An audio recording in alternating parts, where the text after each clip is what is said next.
عن أبي موسى الأشعري رضي الله عنه، رواه ابن أبي شيبة وغيره بإسناد صحيح. وأبو موسى الأشعري رضي الله عنه بيحتضر، كان أبناؤه حوله،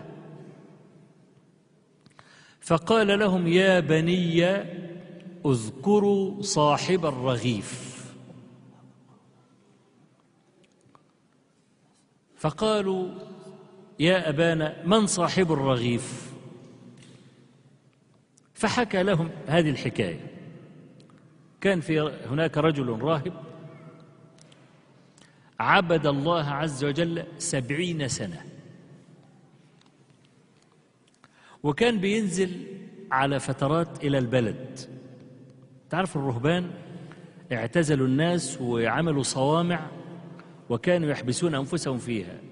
أنتم طبعا عارفين قصة جريج العابد. كان جريج العابد ده عامل صومعة. الصومعة دي دورين، الدور الأولاني مغلق مالوش باب، وهو يسكن فوق. فكان إذا أراد أن ينزل ربط الحبل من فوق ويتدلى على الحبل وينزل. لما يحب يطلع الصومعة يشبط في الحبل ويفضل يطلع، وبعدين ياخد الحبل معاه عشان ما فيش حد يطلع له. فالرهبان كانوا بيعتزلوا الناس. فهذا الراهب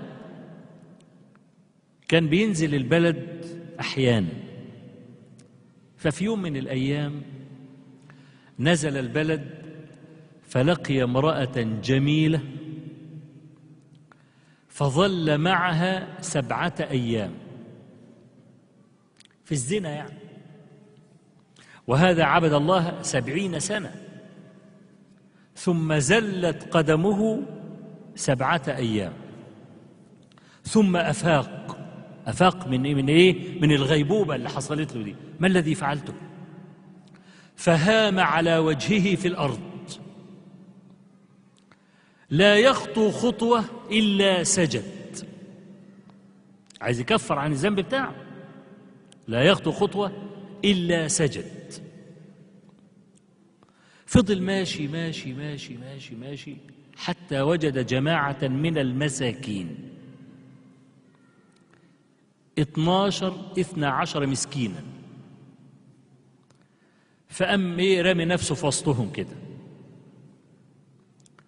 وكان فيه راهب يأتي كل يوم ب12 رغيفا على مقدار عدد المساكين. لكن العدد النهاردة أصبح كام؟ صار 13 نفرا.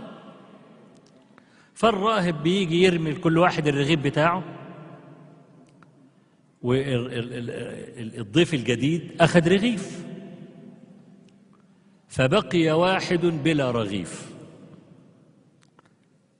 فقال هذا الواحد للراهب: أين رغيفي؟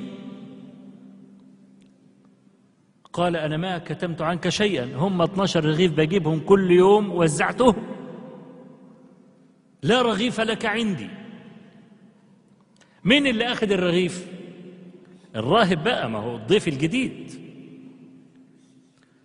فهذا الراهب لما سمع هذا المسكين يقول: أين رغيفي؟ قال: لا رغيف لك، رمى له بالرغيف. فمات هذا الراهب. فوزنت عبادة 70 سنة ب7 ليال في الزنا، فرجحت 7 ليال. تصور 7 ليالي ضيعت عبادة 70 سنة. ووضع الرغيف في مقابل هذه 7 ليال، فرجح الرغيف، فنجا ليس بعبادة 70 سنة، إنما برغيف. كم يسوي هذا الرغيف؟ لا يسوي شيئا، لكنه كان سببا في نجاته. فلا تحقرن من المعروف شيئا. قال صلى الله عليه وسلم: بينما امرأة بغي من بني إسرائيل نزلت بئرا لتشرب، صعدت فإذا كلب يلهث الثرى من العطش، فنزعت موقها الحذاء بتاعها ملأته بالماء فسقت الكلب، فشكر الله لها فغفر لها. امرأة بغية يعني ايه؟ يعني تتاجر بعرضها، شغلتها كده، تعمل بالزنا، بقى لها 20 سنة، بقى لها 30 سنة، سقيا كلب تسقط عنها كل هذه الأوزار.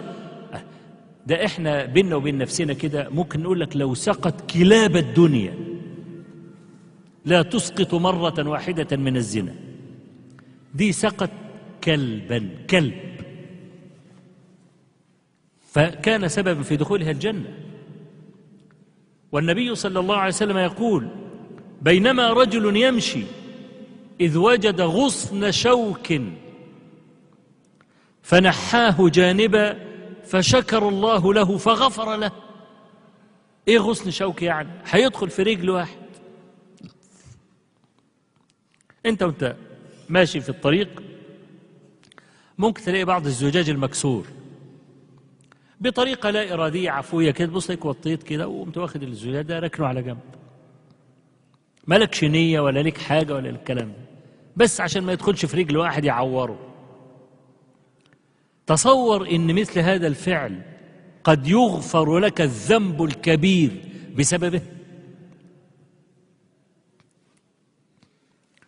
إن آدم عليه السلام خرج من الجنة بذنب واحد، وإبليس صار خالدا في النار بذنب واحد،